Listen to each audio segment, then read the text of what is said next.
All right, something a little different. I'm going to be unboxing Golden Maple paintbrushes. Let's open it. Very nice outer case and a beautiful set of, I took this little guy off to test it before I did this video, a beautiful set of paintbrushes.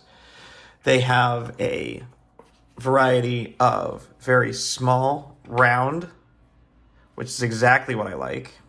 They also have something I want to use a lot more and test a lot better, which are these flat, very long, flat brushes. You have every size that you can ever want. I prefer a lot of zeros, and there are a couple different zeros. We have small rounds. They have liners in zeros, 1/4, 4/0.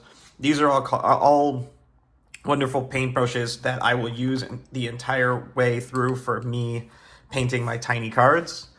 This is what I'm replacing with. They are frayed and destroyed, just crap that I kind of just go through brushes so fast that I just don't care. I get the cheap ones. I really like something with this little grip.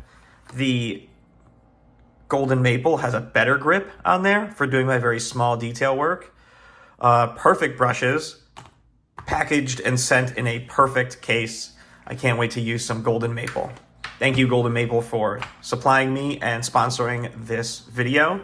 This is a wonderful product, and I'm going to start painting my area, the Charmed Apple, very soon using all of these wonderful tiny brushes.